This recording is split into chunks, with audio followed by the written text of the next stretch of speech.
Muy buenas, Antonio. Muy buena, Oscar, ¿qué tal? Muy bien, aquí estamos. A ver qué nos cuentas hoy. Bueno, en primer lugar, dinos quién es Antonio Piopoli y de dónde viene y hacia dónde va. Vale. Bien, bueno, es una pregunta compleja, ¿no? Siempre describirse a uno mismo.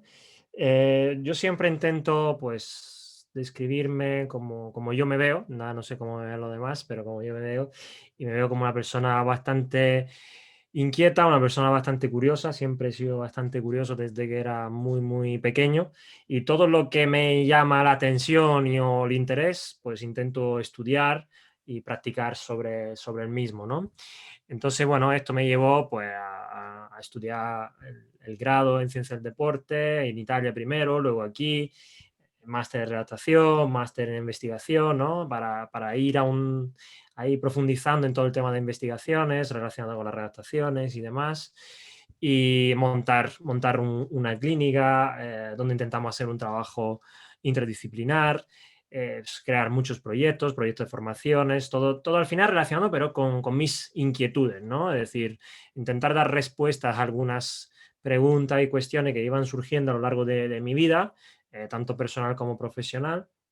Y a partir de ahí, pues investigar, ¿no? Ahora, por ejemplo, como bien sabe que lo hablábamos antes, he sido padre, pues entonces investigo mucho también sobre todas esas temáticas, ¿no? De los niños, del aprendizaje en niños y todos estos temas, simplemente por curiosidad, ¿no? Porque al final, pues quieres aprender, quieres saber qué es lo que pasa a nuestro alrededor. Siempre, por ejemplo, he sido un apasionado de la física, ¿no? De la asignatura, porque era una de esas asignaturas que a diferencia, pues a lo mejor yo qué sé, de lengua, ¿no? Daba respuestas a lo que pasaba a mi alrededor, ¿no? Y siempre me ha interesado ese tipo de asignaturas. Y luego ahí, combinándola con lo estudio universitario, con la biomecánica y demás, pues buscar un poco la explicación del por qué nos movemos, las explicaciones del por qué hacemos ciertas cosas, tenemos ciertas conductas y demás. Y entre otras cosas, que un poco el tema, ¿no? del que vamos a hablar hoy, profundizar también temas relacionados con dolor, ¿no? Que aparentemente pues nada tiene que ver con mi campo, pero yo creo que hay algunos nexos muy, muy, muy interesantes de donde podemos sacar mucho provecho. Bueno, eso de que no viene de tu campo, al final el dolor viene por muchas consecuencias, como hablaremos a lo largo del podcast, y yo creo que todos los campos están relacionados. Desde el tema de Sí. psicología, tú que trabajas en una clínica multidisciplinar, al final son necesarios todo el mundo. Claro, claro. Lo decía porque normalmente al final el dolor se asocia más a un médico, ¿no?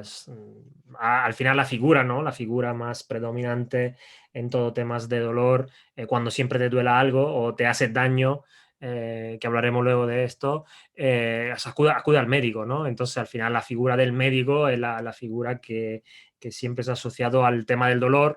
Y como tú bien dices, al ser sistemas complejos, al final el dolor influencia por muchas cosas y el dolor influye en muchas cosas, ¿no? Entonces, pues a todos los profesionales y no profesional nos debería interesar, por lo menos interesar el tema del dolor porque tiene mucho paralelismo con otras cosas, ¿no? que pasan en el día a día y con muchas disciplinas y que a través de incluso los estudios del dolor nos ayuda a entender otras cosas que creo que iremos desvelando luego a lo largo de la entrevista. Bueno, pues vamos a empezar por lo básico, que es que todos sentimos dolor, pero describirlo parece que es bastante difícil. ¿Puedes darnos el concepto, definirlo tú a tu manera? Vale. Bien, esto es también una pregunta bastante compleja, como la de describirse a uno mismo, porque realmente de definición de dolor tenemos muchísimas, ¿no? Y un compañero dice algo que para mí es muy interesante. Al final, el dolor es lo que uno dice que tiene, ¿no? Cuando tiene dolor. Es decir, al final, cada uno de nosotros que ha tenido dolor o tiene dolor en algún momento de su vida, expresa el dolor de una forma muy distinta porque el dolor es algo muy personal y muy individual, ¿no? Si nos vamos a varias definiciones, sacada por ejemplo de la Asociación Internacional del Dolor o de otras definiciones que podemos encontrar en la literatura científica, fundamentalmente el dolor es visto o bien como una percepción o incluso como una experiencia, algunos lo identifican como incluso como un sentimiento, normalmente aversivo, es decir, que lo que nos produce es alejarnos de algo que al final nos está produciendo dolor, y por otro lado protectora, ¿no? Porque al final explicaremos más adelante que el dolor tiene una función de protección, o por lo menos es lo que debería tener, ¿no? Un sentido más relacionado con la protección, ¿no? Más que con otras cosas. Y todo esto, el dolor es parte de una evaluación, ¿vale? Es decir, al final la experiencia dolorosa es parte de una evaluación aprendida, es decir, y esto es otro concepto que hablaremos, creo, durante la entrevista, que el dolor tiene mucho, mucho, mucho, mucho que ver con aprendizajes, ¿vale? Entonces, con todo lo que vayamos aprendiendo a lo largo de nuestra vida relacionada con un daño, bien un daño que se ha producido, bien un daño que se puede producir, o bien un daño que creemos que se va a producir, ¿vale? Algunos lo llaman daño imaginado, pero no me gusta hablar de imaginado porque si no la gente pues empieza a pensar cosas raras, sino un posible daño, ¿vale? La creencia o la expectativa de tener un daño ya podría incluso producir dolor. ¿Y esto al final qué produce? Pues una conducta, ¿vale? Al final esa experiencia o esa percepción, como la queremos llamar, produce una conducta de evitación, ¿vale? De evitación del dolor. Entonces, cuando tenemos dolor, intentamos evitar a toda costa ese dolor. Y por otro lado, también de búsqueda de la causa. Es decir, cuando nos encontramos con una persona con dolor o cuando nosotros tenemos dolor, continuamente estamos buscando la causa de ese dolor, del por qué me duele, por qué si no sale nada ahí, por qué me duele, por qué si ya esto está curado, por qué me duele, etcétera, etcétera, ¿no? Y fundamentalmente podemos resumir que al final el dolor es lo que decía, ¿no? Lo que experimenta una persona. Entonces, cualquier definición que nos dé una persona que tiene dolor, en principio es correcta, ¿vale? Para mí el dolor es cuando me pincha mucho la cadera, pues eso es el dolor para ti y ya está, ¿no? ¿El dolor siempre va asociado a daño en un tejido? Bien, esta es una buena pregunta y digamos que tenemos respuestas sobre esto ya de hace muchísimo, muchísimo años. Algo que se empezó a observar, por ejemplo, en las guerras mundiales, tanto en la primera como en la segunda, es que muchos soldados que volvían de la guerra o incluso que estaban en guerra tenían heridas muy, muy grandes, incluso amputaciones debido a explosiones y demás, pero no tenían un dolor asociado a la magnitud de ese daño, ¿vale? Y sin embargo se encontraban otras heridas, como puede ser el corte de un papel en un dedo, con un dolor, aunque sea con un tiempo muy, muy corto de duración, muy, muy intenso, ¿no? Entonces, ya a principios del año 50 se empezaron a cuestionar esta relación entre dolor y daño, ¿no? Es decir, que cada vez que hay un daño tiene que haber dolor y cada vez que hay dolor tiene que haber un daño. Sin embargo, hoy día sabemos que puede haber dolor con daño, puede haber daño sin dolor y puede haber también dolor sin daño, ¿no? Entonces, tenemos esas tres posibilidades. La relación no implica causalidad. Esto es algo fundamental que tenemos que entender y lo que nos dedicamos a la investigación lo tenemos muy claro, pero la gente que de a pie pues no lo tiene muy claro. Y aquí muchas veces pongo un ejemplo, que cada vez que llueva te duele la rodilla, no quiere decir que la lluvia te produce dolor de rodilla, que el cambio de estado de tiempo te esté produciendo dolor de la rodilla, que cada vez, yo qué sé, que tú sales a caminar, cae un avión, no quiere decir que la causa de la caída del avión sea porque tú sales a caminar, ¿no? Sino que son eventos que pasan al mismo tiempo y lo que nosotros hacemos instintivamente, y es una función, podemos decir, bastante interesante que tiene nuestro cerebro, es hacer una relación directa entre dos eventos que pasan al mismo tiempo, ¿no? Entonces, normalmente, ¿qué pasa? Que cuando yo siento dolor de forma aguda, como por ejemplo me hago un esguince de tobillo, directamente lo relaciono a que me he roto algo. Entonces me caigo, pues me he roto. Si me duele, pues ¿por qué me he roto algo? Y esto no es así. Y es más, tenemos bastante prueba de ello, ¿no? Es decir, cuando nosotros acudimos, por ejemplo, con un dolor de espalda al médico, el médico nos manda a hacer ciertas pruebas y en esas pruebas no sale nada que podría justificar ese dolor, ya ahí empezamos a decir, hostia, ¿por qué me duele? No han buscado bien, deberían buscar mejor, deberían hacer otras pruebas, más microscópica, más macroscópica, etcétera, etcétera, ¿no? Pero la realidad es que si volvemos a la definición de antes, el dolor es una experiencia, ¿vale? Una experiencia individual multifactorial que sirve para protegernos. Entonces, esta experiencia puede producirse bien con daño o bien sin daño, ¿vale? Está claro que si tú al final tienes un accidente de tráfico, por decir, o tienes una fractura, lo normal es que te duela. Es decir, lo normal y lo aconsejable sería que te doliese para que tú acudieras a urgencia y que te curaran ese daño, ¿no? Porque al final el dolor tiene esa función protectora. Pero luego nos encontramos con otros escenarios donde de repente aparece un dolor y no hay daño que pueda explicar este dolor, ¿no? Y esto es donde se encuentra una gran parte de la población de hoy en día, que podemos hablar del dolor crónico, dolor persistente, como una de las pandemias, está muy de moda esa palabra, del siglo XXI. ¿Y cuáles serían los mecanismos que actúan sobre la sensación de dolor? Vale, bueno, los mecanismos hay varios, ¿no? Es decir, lo primero que deberíamos entender, ¿no? Es que al final el ser humano es un sistema complejo. ¿Bien? ¿Qué entendemos por sistema complejo? No que sea complicado, entonces es imposible entender nada, ¿no? Sino, no, es complejo porque las interacciones, por muy simples que sean, entre varios elementos del sistema, producen comportamiento y estados completamente diferentes a las propias partes. Es decir, que la suma de las partes es mucho más que simplemente coger esos elementos por separado y unirlo, ¿no? Pongo un ejemplo muy sencillo para que la gente lo pueda entender. Es decir, nosotros no podemos explicar el funcionamiento del cerebro o una sensación o la experiencia, por ejemplo, el amor, por una conexión neural, ¿vale? Una neurona es una célula cerebral que tiene su propia función, ¿vale? Que es comunicarse con otras células y lo hace a través de impulso eléctrico o bien a través de impulso bioquímico, ¿no? De modificaciones bioquímicas. Bien, a partir de ahí nosotros no podemos inferir si esta persona va a enamorarse o no va a enamorarse. Bien, porque el amor, podemos decir, es un estado de conciencia donde tú sientes, ¿no? Ese amor, esa atracción, pero que no puede explicarse por simples conexiones eléctricas, ¿no? Sino que se tiene que dar una serie de funciones, una serie de interacciones que luego hacen que emerja una sensación, una experiencia, una conducta, un pensamiento. Bien, por eso realmente es muy difícil, o podríamos decir imposible, cuando no hay un daño consumado, podemos decir, relacionar ese dolor con una causa. ¿Vale? Es muy complicado, en este caso sí complicado, encontrar la causa de un dolor, por ejemplo, persistente, ¿no? Es decir, ¿por qué le duele a esta persona? ¿Cuál ha sido la causa principal de su dolor? Ah, ¿por qué se mueve mal? Porque no, realmente no lo sabemos y no lo podemos saber, porque es un sistema complejo. Y yo muchas veces hago el símil con la economía, ¿no? Muchas veces, bueno, ha pasado, ¿no? Como en el 2008, ahora con la pandemia, que directamente pues hay una crisis económica.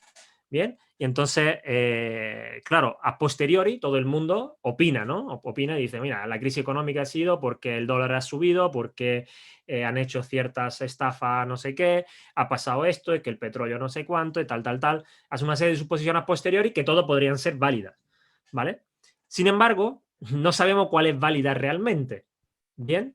Y es más, no podemos tampoco predecir una crisis económica. Podemos decir, en algún momento se va a producir una crisis económica, en algún momento se va a producir una pandemia como la del coronavirus, pero realmente no podemos saber cuándo, ni cómo, ni por qué. ¿Por qué? Porque esto es algo que sucede, que como que aparece de repente, pero realmente ha sido producto de una serie de interacciones que nosotros no podemos identificar, ¿no? Esos patrones para poder predecir. Pues con el dolor pasa exactamente lo mismo, con una lesión incluso pasa exactamente lo mismo. Nosotros no podemos predecir una lesión.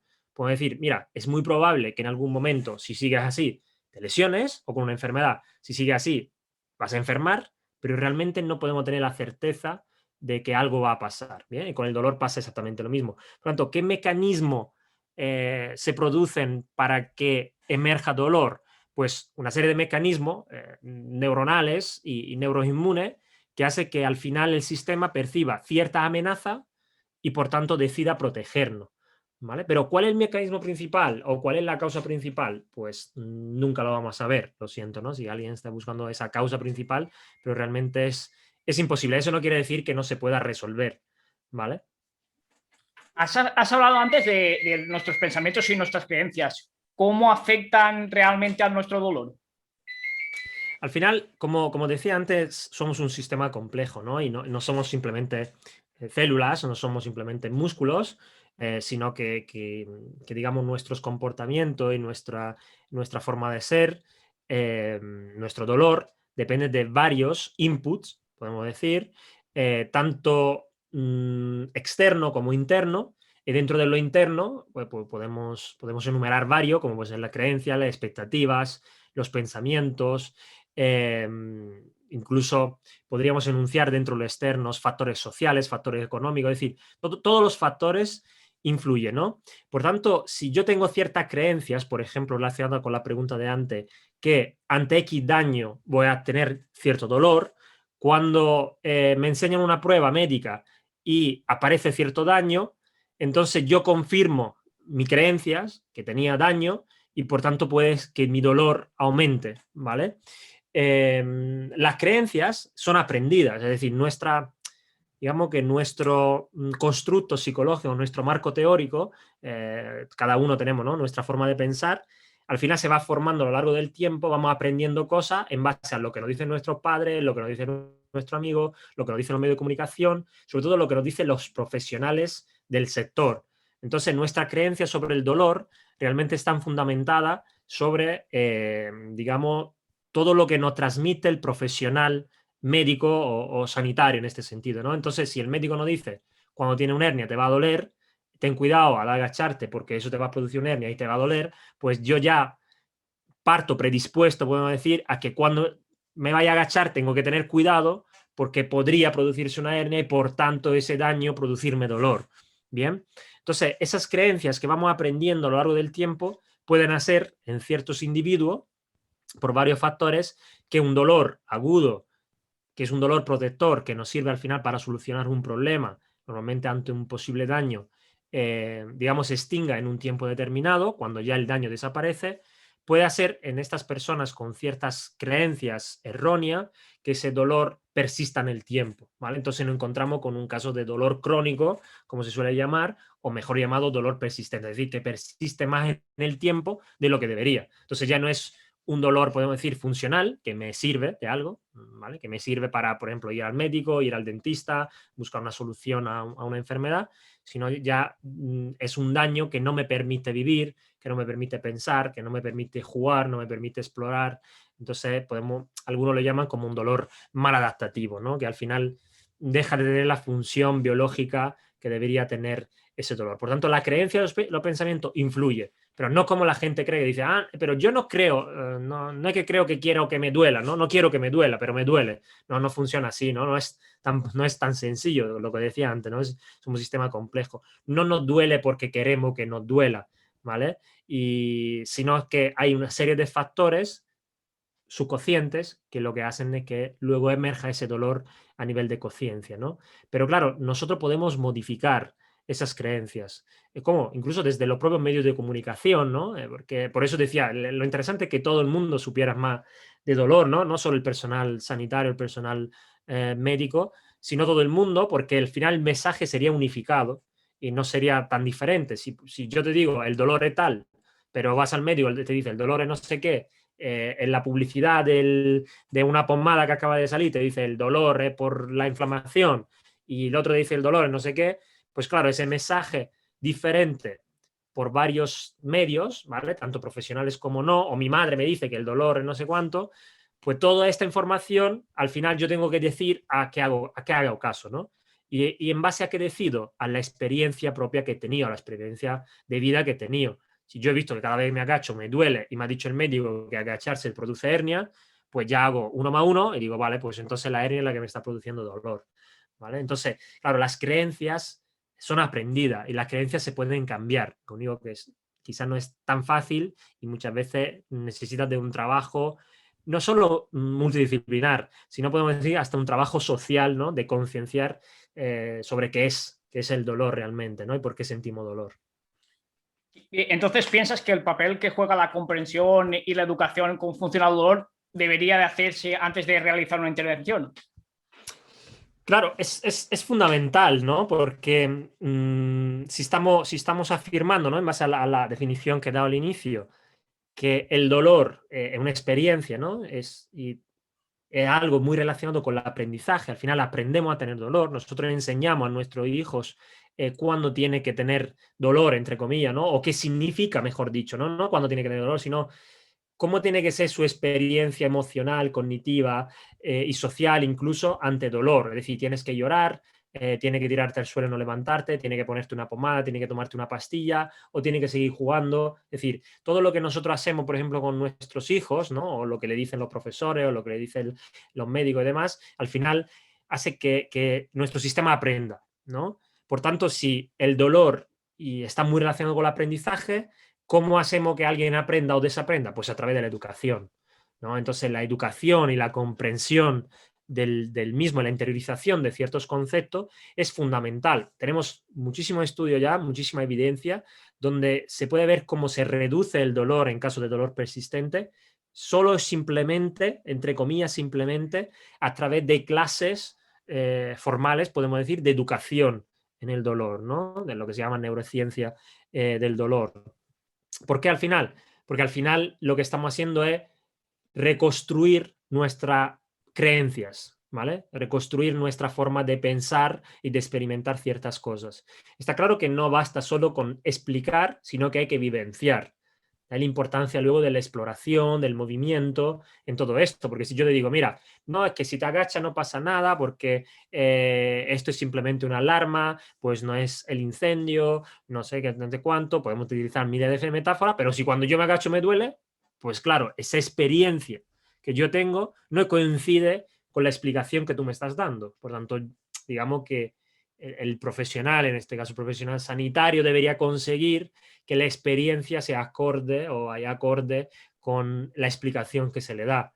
Y ya te digo, si nosotros conseguimos desde varios puntos de vista, ¿no? Y desde varios medios mandar el mismo mensaje, yo creo que tendríamos mucho menos casos de dolor persistente hoy en día que todos los casos que tenemos, que ya te digo, es que es una pandemia, la del dolor persistente. Ahora alguien tiene dolor de espalda, alguien tiene fibromialgia, alguien tiene dolor de rodilla, alguien tiene migraña, es decir, hay miles, millones de diferentes tipos, ¿no? Al final mismo, pero diferentes formas de expresar ese dolor persistente. Entonces yo creo firmemente que una de las formas, incluso lo podríamos incluir, ¿no? Dentro de las clases del colegio, es entender por qué nos duele algo, ¿no? O simplemente entender cómo funciona el organismo, porque al final lo que estamos hablando aquí no es de magia ni de historias raras, sino que simplemente estamos hablando al final de biología, ¿no? De neurociencia, de neurología, de cómo funciona nuestro cuerpo por dentro. Pero en vez de explicarlo como siempre se ha explicado en base a un modelo cartesiano,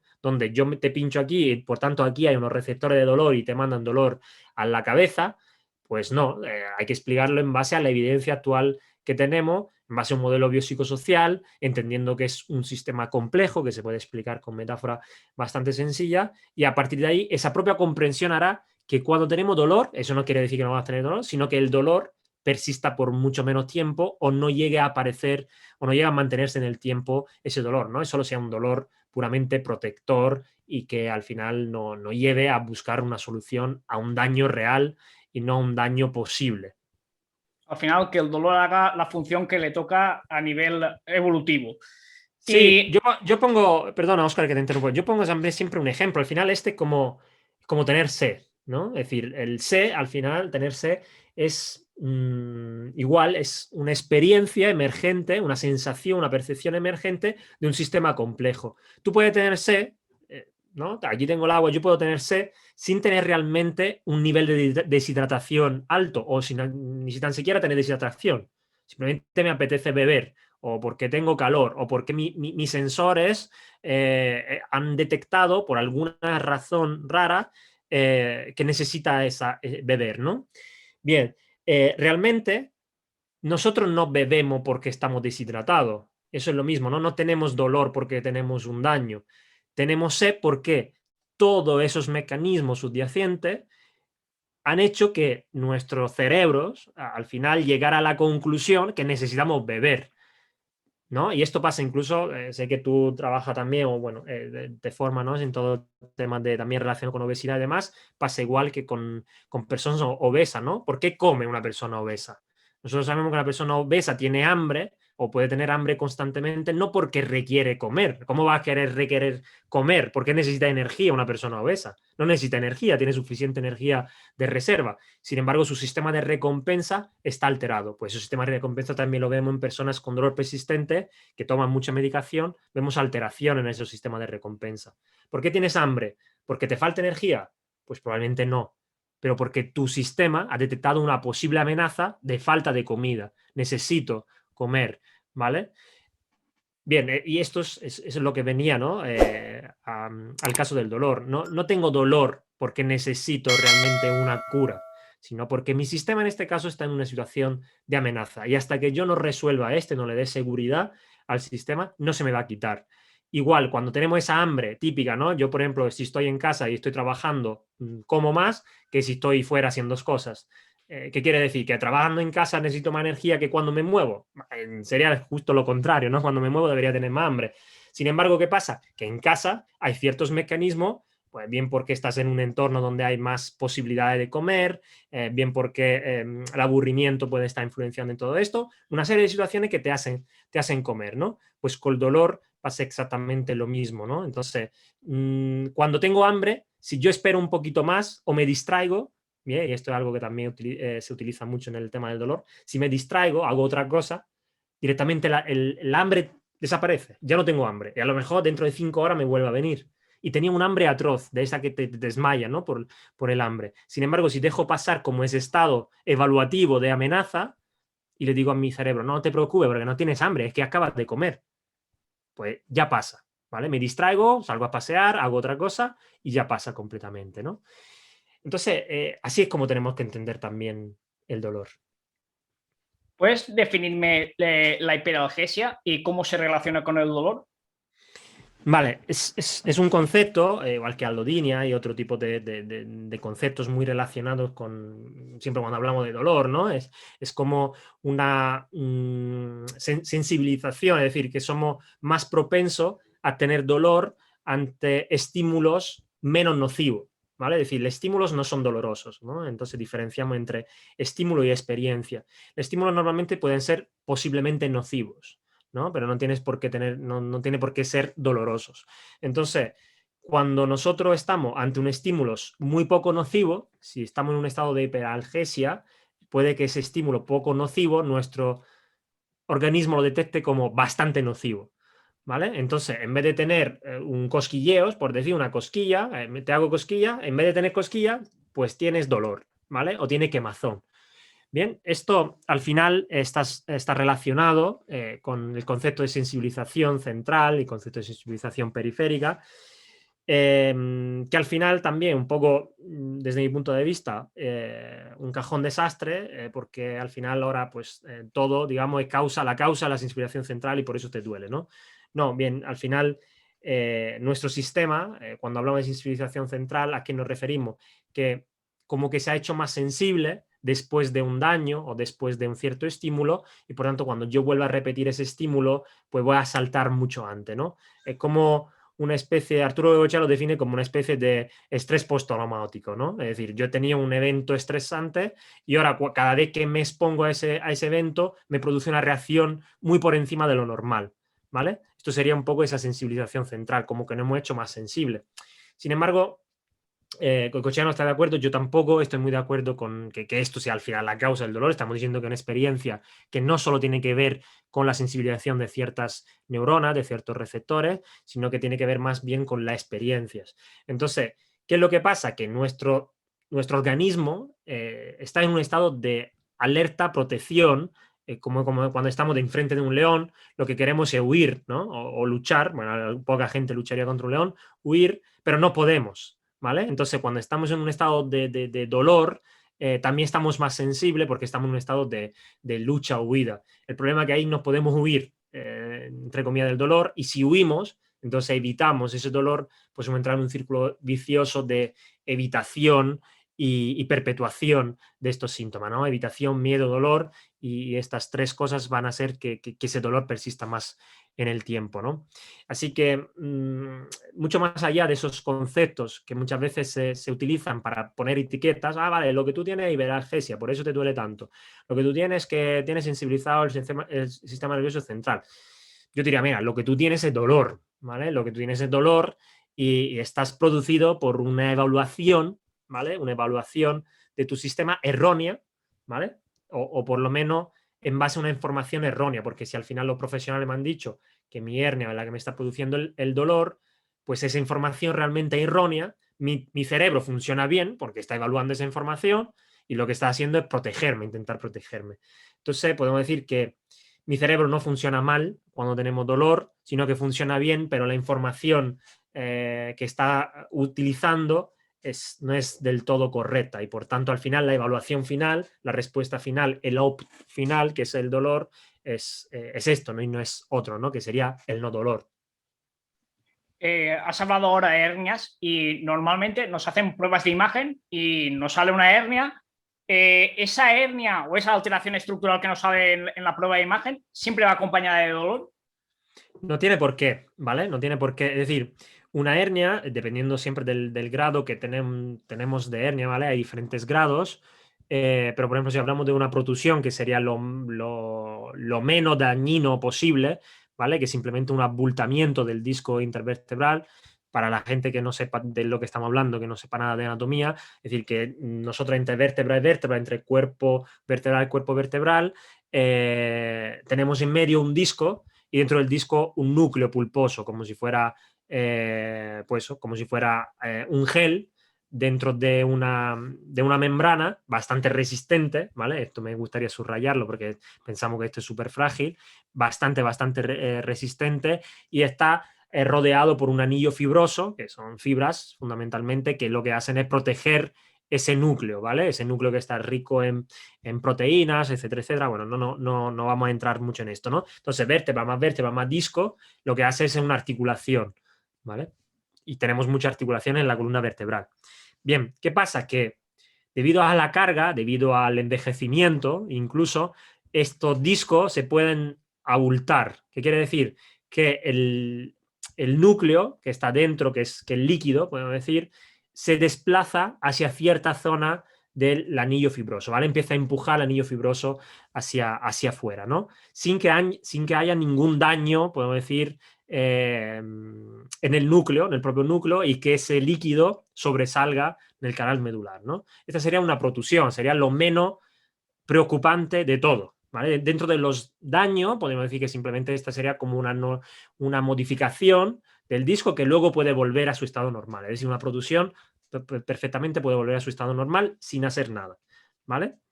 Luego hay niveles, digamos, más graves, si lo queremos llamar así, de daño, donde puede haber una extrusión del disco, por tanto, del núcleo, perdón, por tanto, ese líquido que estaba dentro del núcleo sobresale y cae por el canal medular, ¿vale? Migra, ¿no? Lo que se llama una hernia migrada, que podemos decir sería la condición más peligrosa, ¿vale? Peligrosa lo pongo entre comillas, ¿no? Siempre es verdad que se pueden dar algunos casos muy graves, donde pues necesita incluso algún tipo de intervención quirúrgica, pero normal es que este líquido que ha sobresalido, ¿qué es lo que va a generar? Ahí tenemos unos receptores, ¿vale? Fundamentalmente nociceptores, que son receptores de peligro y de posible necrosis, ¿vale? De muerte celular, que lo que van a hacer es, por un lado, enviar señales al sistema nervioso central para avisar que hay un daño inminente y, por otro lado, empezar una respuesta inflamatoria para resolver el problema. Bien, por tanto, durante una primera fase, cuando hablamos de, por ejemplo, de migración, que hemos dicho que es lo más grave posible, es muy probable que durante los primeros meses que se ha producido este daño, bien por un accidente, por un impacto muy grande, hay un proceso inflamatorio en curso, ¿vale? Ese proceso inflamatorio no es malo, sino lo que hace es, a través de ciertas células que se llaman macrófagas, se van comiendo ese tejido que ha sobresalido o esta célula que han sobresalido del núcleo. Y por otro lado, van a reparar el anillo fibroso, ¿vale? Por tanto, después de ciertos meses de inflamación, que normalmente cuando el dolor puede estar, digamos, más relacionado con el daño, es decir, tengo una migración del núcleo pulposo, mucho dolor, el clásico, he tenido un accidente de tráfico, me he caído de culo del que iba ahí encima de un caballo, pues se me ha sobresalido esto, tengo muchísimo dolor, no me puedo mover. Es normal en este momento porque tu cuerpo te quiere proteger esa articulación. Hay un proceso inflamatorio que ya está curando, por tanto no te tienes que preocupar, ya se está curando. Si no funciona muy bien, probablemente necesita algún tipo de intervención, pero normalmente que funcione bien. ¿Y qué pasa? Que después de unos meses ese contenido extruido que había migrado desaparece porque se lo comen esos macrófagos y el anillo fibroso se repara. Por lo tanto, tampoco nos tenemos que preocupar demasiado porque esto, lo normal, ¿vale? Digo lo normal porque digo, la mayor parte de las personas se cura solo, ¿vale? Tenemos bastante ya investigación que incluso el 67% de la hernia, sobre todo la migrada, digamos, se reabsorben, hablan de reabsorción, pero realmente hay digamos, una destrucción de ese tejido que había sobresalido y una reparación, ¿vale? No es que hay célula que meten otra vez dentro el líquido que ha salido, no, esto se destruye y aparte luego se va generando nuevo ahí dentro, ¿no? Entonces tampoco nos tenemos que preocupar demasiado. Ya digo, hay algunos casos que son porcentaje muy, muy, muy, muy bajo que pueden llevar a complicaciones bastante graves, sobre todo neurales, que necesitan algún tipo de intervención, ¿vale? Pero no es la mayoría. Por tanto, es muy probable que si a ti te duele la espalda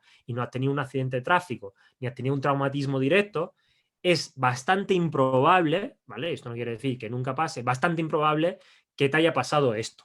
Ahora, si te ha pasado, es muy probable, ¿vale? Entonces también tenemos que estar, entre comillas, que tranquilo, es muy probable que dentro de unos meses esos tejidos se hayan reparado. Bien, ¿qué pasa? Que puede que el dolor persista más tiempo que el tiempo que tarde ese tejido en recuperarse, ¿vale? Por tanto, ya este dolor que persiste en el tiempo ya no está asociado, ya no es útil para protegernos de nada, ¿vale? ¿Y qué pasa con este dolor? Que este dolor ya no tiene ninguna relación con ese daño, ¿vale? Puede que haya sido activado, podemos decir, como sistema de protección para reparar este daño y para intentar no moverme durante el proceso de curación, que es un poco lo que debería ser el dolor, pero que luego no tiene ya sentido, ¿vale? Y en muchas personas, ¿por qué persiste? Porque normalmente la información que se le da, sobre todo del personal profesional, es errónea, ¿vale? Entonces se le sigue diciendo, ah, es que a lo mejor no se te ha curado bien, ah, es que estás muy débil, ah, es que tienes grasas en los músculos, ah, es que no sé qué, ah, es que no sé cuál, es que te mueves mal y que tiene una postura que ya no es buena, es que etcétera, etcétera, etcétera, un montón de historias que al final hace que esta persona pues se lo crea y lo que hace que ese dolor persista porque al final la información que le está llegando al cerebro es que todavía hay peligro. Y si todavía hay peligro, yo tengo que protegerte. Por eso el dolor persiste en el tiempo. Pero para resumir un poco, la hernia en sí no te va a producir dolor. Lo que sí pasa es que si la hernia es detectada por nuestro sistema en toda su complejidad como algo peligroso, ¿vale? Sobre todo si es una hernia importante como una emigración o extrusión del disco, lo normal es que te duela, ¿vale? Pero tampoco hay que preocuparse que no te vas a quedar en la silla de ruedas en el 98% de casos, ¿vale? Para ir como para ser un poco conservador, ¿no? Pero en la mayor parte de casos, una hernia no te va a dejar en silla de ruedas, que es lo que la gente realmente le preocupa, ¿no? En la mayor parte de casos se va a curar. En algunos casos, muy pocos, va a necesitar de intervención de un cirujano. Y si te queda en silla de ruedas, es muy probable porque haya habido también algún tipo de lesión a nivel medular, pero ya estamos hablando de otro tipo de historias, ¿no? Pero por una protusión, cuando tú vas al médico y dices, oh, que tiene 3 protusiones o tiene una reducción del espacio entre el disco, hoy qué mal, hoy qué mal, te vas a quedar mal, se te va a fijar las vértebras, no te vas a poder agachar. Pues claro, esto al final es información que está llegando a mi sistema y yo en base a esto estoy aprendiendo que no me puedo agachar, que no me puedo flexionar, y entonces me muevo cada vez menos, evito movimiento y eso es lo que va a hacer que explore cada vez menos y le estoy confirmando a mi sistema que realmente no me puedo mover y por tanto al final no te puedes mover. Además, corrígeme si me equivoco, con la edad suelen salir esas alteraciones estructurales sin ningún tipo de daño, ni golpe, ni accidente, ni nada. Sí, normalmente, claro, habría que ver también cómo envejecemos, pero digamos que todo envejecemos, hacemos la misma actividad, comemos igual de bien, pero sí que hay bastante estudio ya y hay uno del 2015 que es bastante ilustrativo, que se ha hecho con una muestra de miles, miles y miles de personas a lo largo de los años y lo que se ha visto que pues comparando a una persona de 20, 30, 40, 50, 60, hasta 90 años, una persona de 90 años va a tener, puedo decir, más anormalidades o más, que a mí no me gusta llamarlo anormalidades porque realmente es normal, porque entra dentro de la curva de Gauss, ¿no? Bastante más modificaciones estructurales que una persona de 20 años.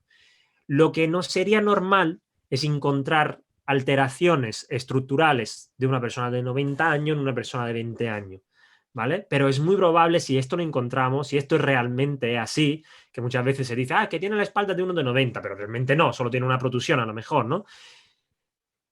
Es que es muy probable que haya otras patologías que estén cursando ahí, ¿vale? Algún tipo de espondilitis anquilosante o algún tipo de artritis reumatoide, algún tipo de patología grave que justifiquen esos cambios tan radicales en personas jóvenes, activas, deportistas, etcétera, etcétera, ¿no? Entonces no sería normal encontrar estos cambios, pero lo normal es que si nosotros tenemos una vida normal, normalmente activa, podemos decir, somos personas activas, comemos bien, lo normal es que con el paso del tiempo la maquinaria se desgasta.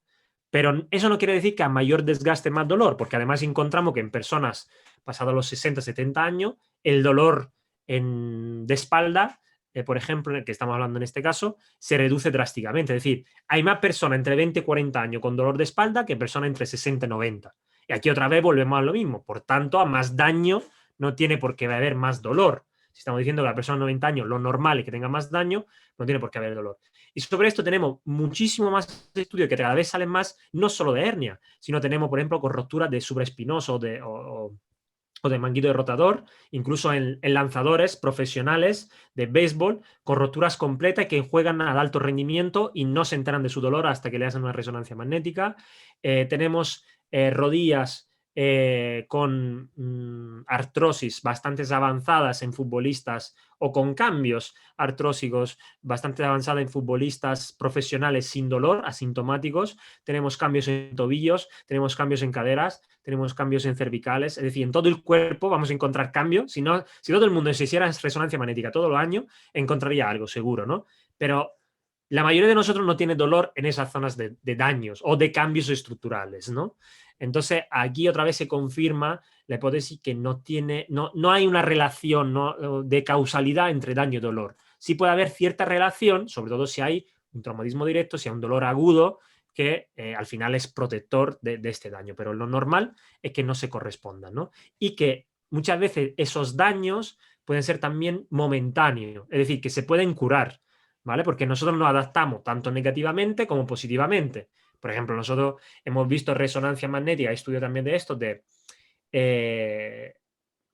tejido óseo, densidad ósea de personas de 40 años sedentarias y densidad ósea de personas de 70 años activas y deportistas. Pues tiene mejor densidad ósea y perfil muscular una persona activa de 70 años que un sedentario de 40. Por lo tanto, no podemos, digamos, achacarlo todo a la edad. No es, no, como eres viejo es normal. No, perdona, porque hay personas de 40 años sedentarias que tienes peor concentración de proteoglicanos, por ejemplo, en el disco intervertebral, es decir, que están menos nutridos, tiene mayor proceso artrósico en las articulaciones, que están menos nutridas que personas mayores, deportistas o activas, ¿no? Entonces, aquí entra también nuestro rol fundamental, en este caso como entrenadores, de la importancia, transmitir esa importancia de la actividad física, del deporte, del ejercicio físico en cualquier edad, porque al final lo que vamos a hacer es también adaptar nuestros tejidos al esfuerzo, ¿no? Y igual que como se han desadaptado y se han desgastado, también lo podemos adaptar y lo podemos regenerar incluso.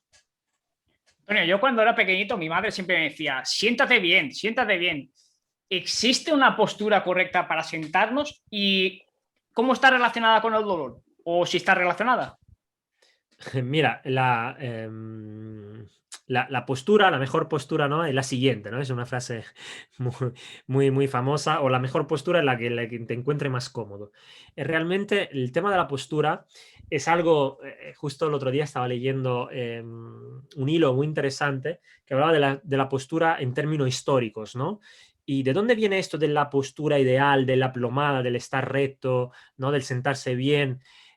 Viene de hace muchísimo tiempo, ¿vale? Viene hasta desde lo griego, donde se asociaba una cierta postura a como una belleza interior, incluso a ser más buena persona si tiene una cierta postura, Y si, por ejemplo, estás encorvado, enganchado, como que alguien malo, que esconde algo, que te quiere estimar, etcétera, etcétera, ¿no? Un poco con esa concepción helénica que tenían los griegos de ser bello por fuera, también representa ser bello por dentro, ¿no? Y por eso también las esculturas griegas siempre eran bellas, ¿no? Porque al final los dioses eran bello por fuera, bello por dentro, ¿no? Y sin embargo, los villanos, los malos, y esto sigue siendo así, ¿no? Incluso en los dibujos, ¿no? De Walt Disney y demás, los villanos siempre son feos. Es difícil que un villano sea guapo, ¿no? Porque siempre se asocia la belleza exterior a esa belleza interior, ¿no? Y la postura, la estética postural, entendida como la forma en la que nuestro cuerpo se orienta en el espacio, y no como control postural, que es otro concepto, siempre se ha asociado a esto, ¿no? Al tener belleza, a la estética, al ser una buena persona. Esto en los años, bueno, en el siglo XIX, en el siglo XX, cuando empezaron también todo el tema de las guerras y demás, también la postura se hacía mucho hincapié, por ejemplo, en los militares, ¿no? Tener una buena postura, porque así podía coger mejor el arma, así podía apuntar más alto, podía ver mejor, etcétera, etcétera. Se empezó a asociar esto. Y en el mundo, podemos decir, femenino, ¿no? Que ahí el machismo, ¿no? Imperaba en esta época, era también como síntoma de belleza, de educación, de una chica que sabía estar, ¿no? Clásica forma de enseñar a andar las chicas, ¿no? Con un libro en la cabeza, con una postura erguida, que es una postura erguida con el pecho fuera, el culo para afuera, ¿no? El cuello recto, lo que se enseña también en el baile. Fíjate cómo, ¿no? Estoy mezclando muchos temas porque realmente la postura es algo no solo, podemos decir, del mundo de la salud, ¿no? Sino que al final aquí podemos ver como un sistema complejo que la sociedad, al final venimos de postura como algo que me hace pensar como es una persona por dentro, postura como algo estético, por ejemplo, la modelo tiene que andar de una cierta forma, ninguna modelo iría así encorvada, ¿no? Hasta que esa postura empezó a entrar en el mundo de la medicina, ¿vale? Donde se empezó a asociar la postura con una buena salud, ¿vale? Estar erguido con una buena salud interior, podemos decir metabólica, igual como una buena salud ósea. Entonces pasamos de tener la postura como algo estético o como algo de belleza interior a tener la postura como algo médico. Y esto da un salto porque la propia sociedad, podemos decir, al final empuja, eso es típico de los sistemas complejos, empuja también el pensamiento de los propios profesionales. Entonces, de repente un médico dice, así que yo he visto también que casualmente, pues toda la gente que está recta, pues le duelen menos las cosas, ¿no? Entonces empieza a asociar esto. Y estas creencias muy regada, empieza a generar escuelas de tratamiento en varias partes del mundo, ¿no? En Francia, con una serie de escuelas, en Praga, en Italia, en Estados Unidos, una serie de escuelas donde se busca esa postura ideal, la postura correcta, que viene un poco, desde, ya te digo, desde el tiempo de las guerras mundiales, donde se ejemplificaba la postura correcta a la plomada, ¿no? Es decir, utilizamos una plomada, que todavía algunos la utilizan, y entonces tus curvaduras de la columna, tanto las cervicales como las dorsales como las lumbares, tenían que estar perfectamente alineadas con esta plomada. Si no estabas alineado, incluso podían echarte del ejército, por ejemplo, cosa que se hace incluso en algunas cosas de esta, ¿no? La altura, la postura y demás. El otro día, perdona la paréntesis, el otro día me dijo un chico que se quería comprar un corrector postural porque si no la policía no le dejaban entrar. Me parecía un poco absurdo, pero bueno, un poco un pequeño paréntesis. Entonces, esa plomada luego ha sido utilizada por muchos terapeutas y muchos profesionales, como el clásico libros de Kendall, ¿no? De las pruebas funcionales, y en base a eso luego se han basado otros profesionales, Janda en la Escuela de Praga, Sharma en Inglaterra, etcétera, etcétera. Entonces, y esto luego ha llegado incluso al entrenamiento, al ejercicio correctivo, donde para hacer un ejercicio que tiene que tener ciertas posturas y demás, y esto ha sido, pues, prácticamente está en el día a día, como tú decías, pues nuestra propia madre decía, siéntate recto que te va a doler la espalda, y incluso en el mundo profesional, si tú no tienes esta cierta postura, es normal que te duela, por tanto, si tú no cambias tu postura, te seguirás doliendo, y esta otra vez vamos con esa información del profesional que genera ciertas creencias y expectativas, y al final, hoy día sabemos que la postura en sí no es causa de dolor, ¿vale? No es causa de dolor y que la postura, igual que un pensamiento, una experiencia, es un patrón emergente debido a muchos factores. Es decir, yo ahora mismo estoy sentado así porque por el cansancio, porque estoy hablando contigo, porque estoy más cómodo, por esa silla y demás, pero esto no quiere decir que esta postura primero me vaya a producir dolor, ni que esta postura sea mi postura de siempre. Esta es mi postura de ahora cuando estoy hablando con Oscar durante la entrevista, después de media hora. Pero realmente la postura es variable, la postura tiene que cambiar continuamente. Cuando nosotros tenemos dolor por estar mucho tiempo sentado, mucho tiempo de pie, realmente no es por la postura, sino porque a nuestro cuerpo no le gusta que no te muevas.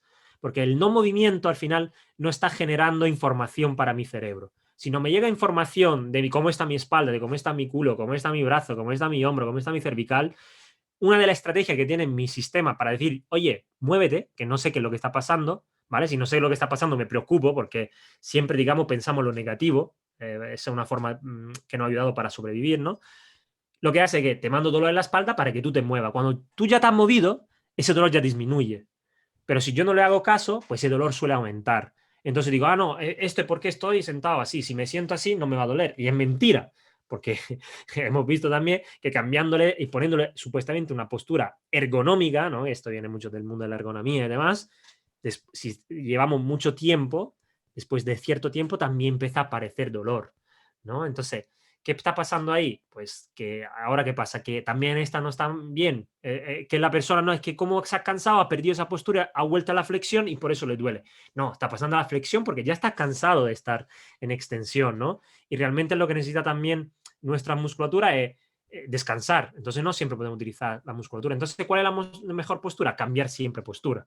Estar ahora así, luego así, luego así, luego así, luego así, luego así, siempre, continuamente en movimiento. El movimiento al final es digamos, el fin último que tiene nuestro cerebro. Nosotros nos movemos para comunicarnos, para interactuar, para modificar el mundo, para hablar, para todo, ¿no? Entonces, si no nos movemos, algo pasa. Y nuestro cerebro ahí nos manda dolor. Pero no es la postura estática el problema. Y sin embargo, seguimos y seguimos, seguimos arrastrando mitos y ya te digo, incluso no sabemos ni de dónde viene todo esto, ¿no? Porque ¿en qué momento empezó a relacionarse esto, ¿no? Y viene, pues, fíjate, desde los griegos, ¿no? Y con algo relacionado más con la belleza interior que con el dolor. Hablando de mitos y creencias, algo que siempre se ha hecho es que cuando tenías dolor te mandaban a reposo. ¿Es eso cierto lo que tienes que reposar o...? Vale, yo hablo siempre, ¿no? Al final, el problema de la terminología, del lenguaje, es que cada uno entiende lo que quiere entender, ¿no? Entonces, y que muchas veces no hablamos el mismo idioma. Entonces, para mí reposo puede ser, pues échate una siesta, ¿no? Para otro reposo puede ser no te muevas y quédate encamado durante 2 meses hasta que yo te lo diga, ¿no? Entonces, claro, el problema decía la gente, reposa, que la gente dice, pues, que reposo, ¿no? Cada uno lo interpretará de forma diferente. Para algunos, por ejemplo, deportista, puede ser, bueno, voy a descansar un día y mañana vuelvo a correr, ¿vale? Porque ayer me dolía el pie, hoy descanso y mañana corro otra vez, pero para una persona sedentaria puede ser, pues no te muevas, ten cuidado porque te vas a romper, ¿vale? Entonces, lo que sí realmente se debería decir, pues, más que reposo, es descansa esta zona por un tiempo limitado y relativo, que yo te diré cuándo o te mandaré a un profesional que te diga hasta cuándo, pero sigue moviéndote dentro de tus posibilidades. Bien, entonces sería como un reposo relativo. Es decir, si volvemos al caso de antes, de una hernia, por ejemplo, migrada y que te duele muchísimo, el reposo aquí, ¿en qué consiste? Es decir, intentar no mover mucho la columna, mucho que quiere decir en rango de movimiento muy, muy amplios, o que te generen demasiado dolor, porque ahora mismo hay un daño y ese daño, pues tenemos que intentar repararlo. Durante ese tiempo de reparación te vas a seguir moviendo, pero con estos principios, ¿vale? Claro, ¿qué pasa con esta gente que se le dice no te mueva, ¿vale? No te mueva. Hasta que esto se haya quitado, no te mueva. Entonces, ¿qué pasa? Que además de tener la hernia migrada, pues tenemos una persona 2 meses inmovilizada que pierde completamente su funcionalidad, pierde completamente su vida, porque deja de salir, deja de poder ducharse sola, deja de hacer todo, y empastillada normalmente, se le dan muchas pastillas para el dolor, etcétera. Entonces nos encontramos después del tiempo de curación de ese tejido, que además va a tardar más si no te mueve, ponemos también esto entre paréntesis. ¿Qué pasa? Que además nos encontramos con una persona completamente desacondicionada, con una persona completamente desentrenada, que además de tener la hernia que ya no tiene, que esto se ha curado, pues va a tener probablemente problemas metabólicos, problemas cardiorrespiratorios, problemas del sistema linfático, problemas a nivel de cambios estructurales a nivel del sistema nervioso central relacionado con las zonas. Es decir, que lo que estamos produciendo con inmovilizaciones, mejor que llamada reposo, es cambios en todos los sistemas. Normalmente para mal, no para bien, ¿no? Entonces, yo entiendo muchas veces el personal médico que dice reposa como para no pillarse los dedos, ¿no? Porque, claro, con una persona con una hernia migrada no le voy a decir, oye, mañana véase CrossFit sin problema, ¿no? Muchas veces por desconocimiento, porque no sabes, pues que a lo mejor hay fisioterapeuta especializado en este tema que puede decir, oye, yo te voy a hacer mover, no te preocupes. O que su propio entrenador le puede decir, vale, si te ha dicho el médico que no hagas ciertos movimientos, vamos a intentar mover esto otro, para no perder esto. Y esto es algo que nos tiene que hacer reflexionar, y yo pongo siempre un ejemplo, que es el ejemplo de los astronautas, ¿no? Es decir, los astronautas hacen de todo para intentar no perder masa muscular, ¿no? Para intentar no desacondicionarse, porque al final estar en el espacio con gravedad cero es igual a estar encamado durante semanas o durante meses, ¿no? Dependiendo de cuánto tiempo estás en el espacio.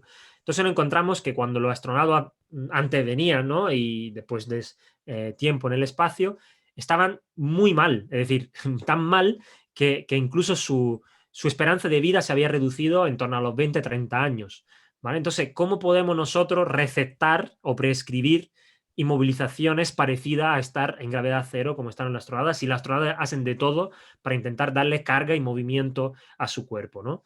Pues ahí es donde está, yo creo, el problema. Primero, un problema terminológico. Segundo, un problema de conocimiento, porque muchas veces, podemos decir, la sanidad pública está como en otro mundo, ¿vale? Tiene mucha gente, hay muchas colas, pues hay todos los problemas que tienen que tener. Entonces, pues para ir rápido y no pillarnos la mano, pues decimos las cosas que no vienen, ¿no? O reposo o cualquier actividad, pero sin conocerlas bien, ¿no? Y esa falta de comunicación con otros profesionales expertos en ciertas temáticas, ¿no? Como decir, ¿puede entrenar con ciertas lesión? Sí, puede entrenar, o lo único que hay que adaptar al entrenamiento. ¿Puede hacer una rehabilitación específica para que durante esos 2 meses que dura el proceso inflamatorio, que bueno, dura menos, o lo que dura la curación de ese tejido, la persona mientras puede mejorar o incluso acelerar ese proceso curativo? ¿Puede el nutricionista ayudar desde su parcela a través de cierta alimentación para que no se pierda la masa muscular, etcétera, no aumente mucho la grasa, tal? ¿Puede el psicólogo ayudar en todo ese proceso de duelo, ¿no? De lesión y tal? Sí, lo malo es que hay desconocimiento, ¿no? Porque al final, lo que estaba pasando también últimamente en estos días, hay mucha guerra entre colectivos y muy poca colaboración, ¿no? Entonces, esa colaboración, esa comunicación constante de los problemas nos ayudaría a conocer y saber qué hace el otro profesional para poder derivar. Entonces ya aquí el médico, que siempre digamos, siempre hablo del médico porque al final es la primera línea, ¿no? Cuando te duele algo, cuando tiene un daño, el médico ya no diría reposo o no diría anda, no diría, mira, contacta con este profesional porque este profesional te va a ayudar a esto, si quieres, ¿vale? Si está en la sanidad pública, pues mejor todavía, si no, pues te tiene que ir a un privado y ese privado el que te va a ayudar a recuperarte mejor, ¿vale? Yo no te puedo aconsejar más que no sea sobre los tejidos, sobre la pastilla que he tenido más, etcétera, ¿vale? Ahí es donde estaría un poco realmente esa colaboración entre varias disciplinas. Pero claro, primero necesitamos conocimiento. Y luego el conocimiento propio del paciente, ¿no? El saber que cuando me dicen reposo, no se refieren a que te encamado, sino que es un reposo relativo de las zonas lesionadas y que con el resto del cuerpo puede seguir haciendo cosas dentro de la tolerancia, ¿no? Que tenga a ese dolor y sin agravar el problema. Cuéntanos un poquito el papel que juega el ejercicio físico tanto en la prevención como en el tratamiento del dolor. Vale, al final, yo creo que el ejercicio físico, fíjate que, ¿no? Con esto de la guerra, que al final la gente apenas lo sabe, pero entre guerras, entre profesionales de ejercicio físico y etcétera, la cuestión es que para mí, igual que sobre dolor y sobre otros temas, ¿no? Como la sed, el hambre, ¿no? La obesidad, además debería haber la nutrición, todo el mundo debería tener como un conocimiento básico sobre ejercicio también, ¿no? Es decir, si vuelvo otra vez al ejemplo del médico, ¿no? Si el médico sabe los beneficios que tiene el ejercicio físico para varias patologías, para todas prácticamente, y para varios tipos de lesiones incluso, o dolores, pues está claro que si lo conoce bien, es más fácil que lo recete, lo prescribe. Si el médico todavía cree que el ejercicio físico, el entrenamiento puede empeorar la patología o puede agravar una lesión, pues no lo va a prescribir.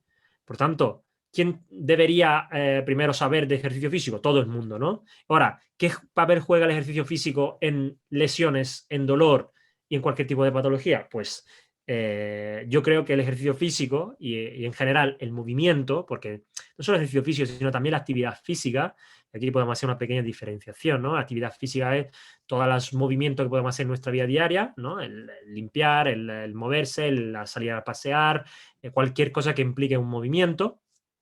El ejercicio físico es algo más estructurado, programado, ¿no? Donde decía, mira, tiene que hacer tantas series, tantas cosas, tal, ¿no? Entonces, tanto la actividad física como el ejercicio físico tienen un rol fundamental para la salud del individuo, ¿bien?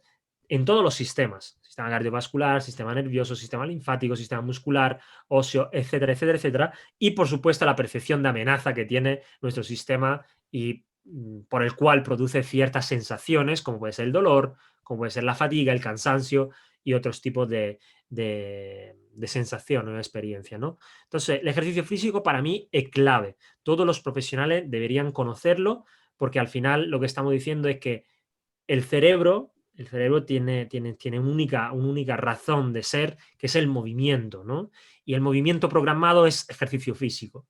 Entonces, si nosotros realmente queremos cuidar de nuestro cerebro, de nuestros huesos, de nuestros músculos, de nuestra tal, y buscamos la pastilla mágica que lo hace todo, pues esa pastilla mágica es el ejercicio físico, ¿vale? Ninguna pastilla creada en laboratorio va a tener los mismos efectos que va a tener el ejercicio físico y, por supuesto, ninguna pastilla va a tener tan poco efectos indeseados como puede tener el ejercicio físico. Bien pautado, obviamente, porque también muchas veces decimos, el ejercicio físico no tiene efecto indeseado. Pues sí, si está mal pautado, tiene ese efecto indeseado, ¿vale? Es decir, podemos empeorar una lesión, podemos generar una patología, podemos agravar una patología, pero bueno, hay que hacerlo muy mal también para generar todo esto. Pero lo normal es que el ejercicio físico bien pautado, igual que una medicación bien pautada, siempre va a tener efecto muy beneficioso y prácticamente ningún efecto indeseado, sobre todo los sistemas. Es decir, podríamos estar aquí años hablando sobre todos los beneficios que tiene el ejercicio físico. Hay estudios muy interesantes donde hablan, ¿no?, del ejercicio físico en medicina,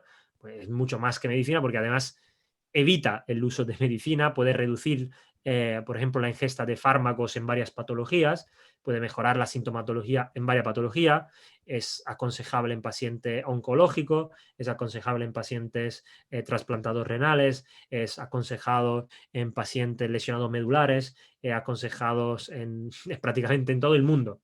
Es prácticamente muy, muy difícil encontrar una persona que no se beneficie del ejercicio físico o por lo menos, ¿vale? Que el ejercicio físico, hemos dicho que es algo pautado, programado por un profesional, la actividad física, el moverse, que sea peor que no moverse. Es decir, siempre no moverse va a ser peor que moverse.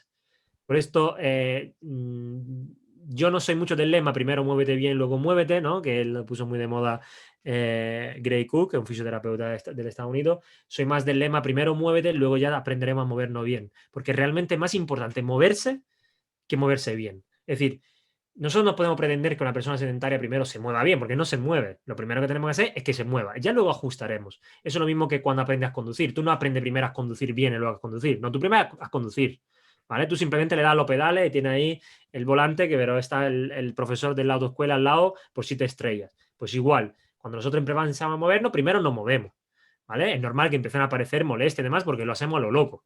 Pero es mejor que no moverte siempre. Y ya cuando queremos perfeccionar, cuando queremos hilar, cuando queremos entrenar para algún objetivo concreto, el correr un medio maratón o recuperarme de una lesión o estar mejor físicamente o estéticamente, demás, pues entonces ahí es donde hilamos fino. Pero primero hay que moverse. Es decir, siempre, este es un poco el mensaje clave, siempre moverse es mejor que no moverse. Como diría nuestro amigo Walter, tendrá la mejor dorsiflexión del cementerio.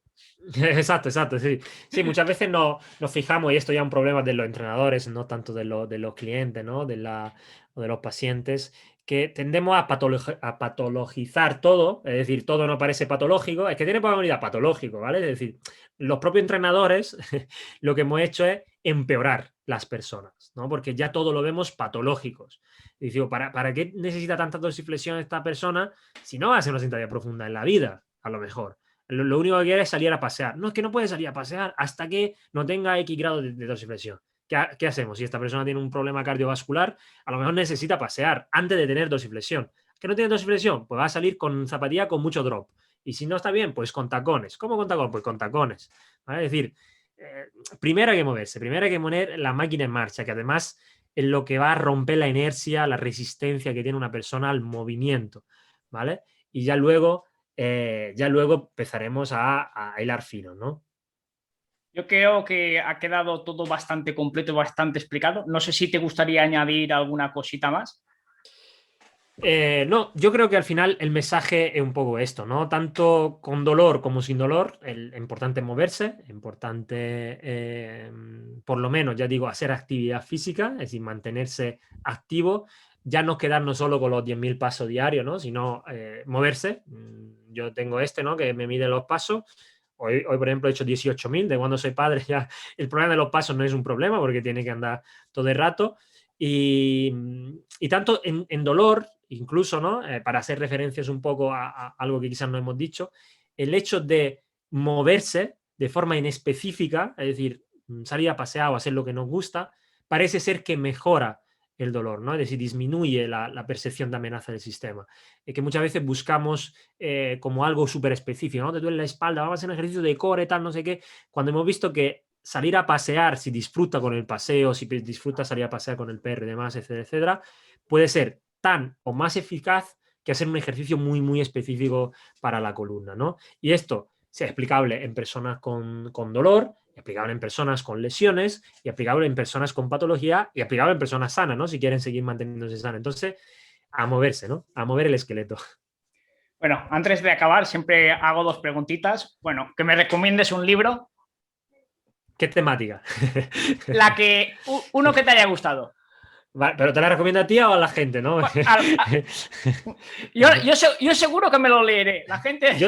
Yo tengo un libro favorito, que en los últimos tiempos quizá el que más me ha aportado en todos los ámbitos de mi vida, porque es un libro realmente que buscaba y que yo entre comillas tenía esa idea en la cabeza, pero que no sabía cómo plasmar con palabras y no llegaba a profundizar tanto, y es un libro de Nassim Nicolás Taleb, que se llama Antifrágil, ¿vale? Y bueno, y esto es aplicable a todo, ¿vale? Aplicable a la redactación de lesiones, aplicable a la salud, aplicable a la economía personal, a la vida en general, y es un poco denso, ¿vale? Porque al final el autor, desde un concepto que es el antifragilidad, no quiero desvelar nada, pero al final la antifragilidad es que las adversidades nos hacen más fuertes, no solo que no hacemos resistente a esta, ¿no? Sino que mejoramos, ¿no? Ante las adversidades y que tenemos que exponernos a cierto tipo de adversidades, y esto es aplicable perfectamente a personas